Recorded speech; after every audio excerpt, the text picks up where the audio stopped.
bear with no teeth. Unbearable? A gummy bear. That's pretty good. I like that. What do mice use to floss their teeth? I don't know. String cheese.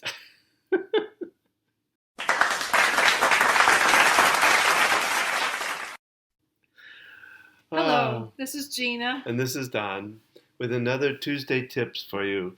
And today we're again talking about the sandwich generation. And just a reminder, sandwich generation, parents that are sandwiched between raising their kids and also caring for an elderly parent. So sandwich generation parents, if you talk to your parents about their future care, try to imagine how it feels for your aging parent knowing that they're having to think about their mortality.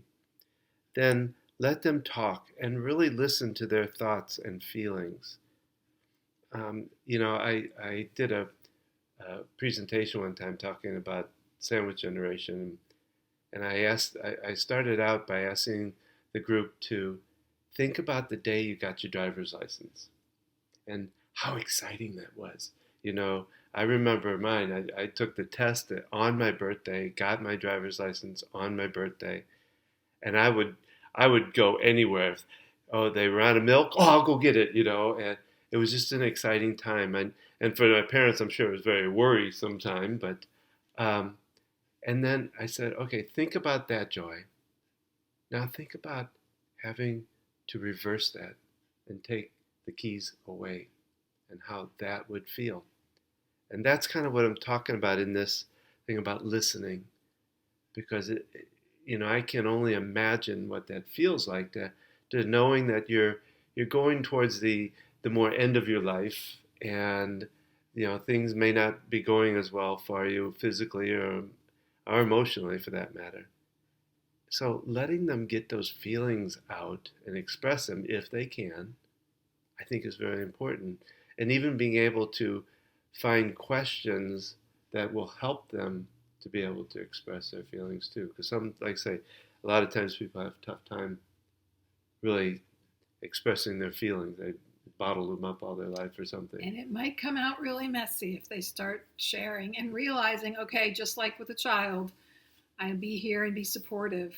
And they got this stuff inside them that needs to come out. And do I need, to be just a sounding ear right now? Yeah. Maybe I'm angry. Maybe I'm aggravated. Maybe I've got somewhere to go. Maybe it's a matter of saying, Mom, I want to listen to you, but I can't right now. I've got all this other stuff I need to do. But how about, I call you later tonight? Or how about tomorrow I come over? Or whatever you can work out to sit down. And because it's not always easy in that moment if things start coming out.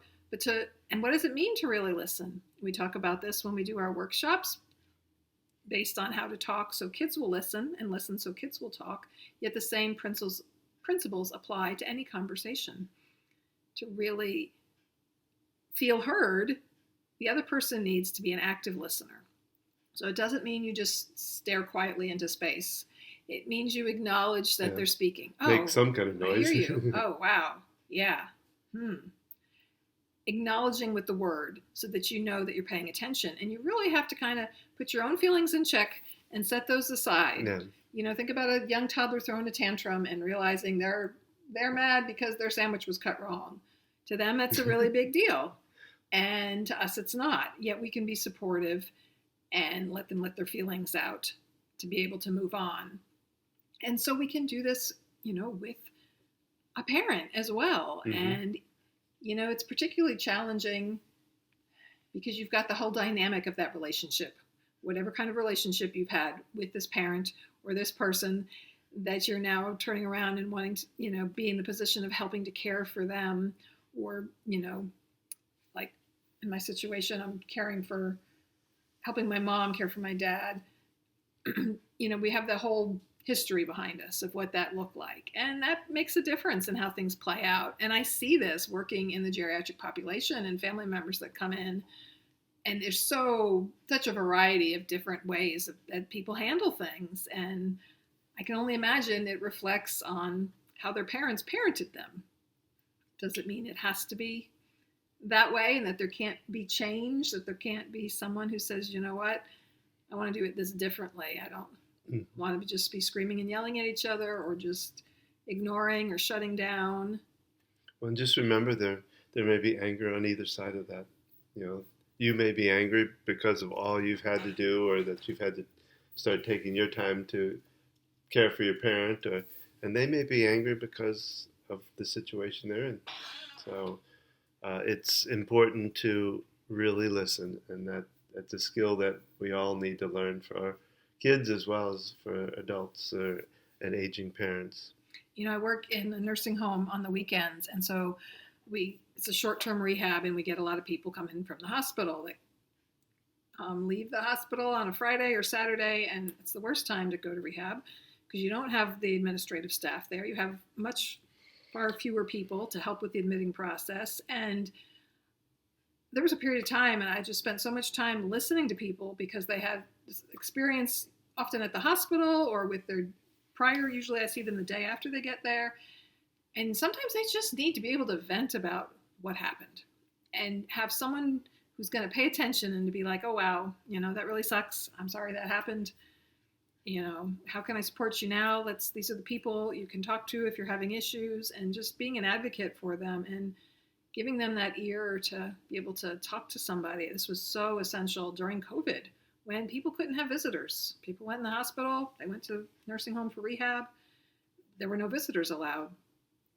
And so who did they see? The nursing staff, the therapy staff, the housekeeping staff, the kitchen staff. Those were the only people they got to interact with. And so just taking a few minutes to say hello, to just, even if someone who has cognitive impairment and you don't know what they're saying, you can nod and smile along with their conversation, whatever is happening with them, just to make that human connection.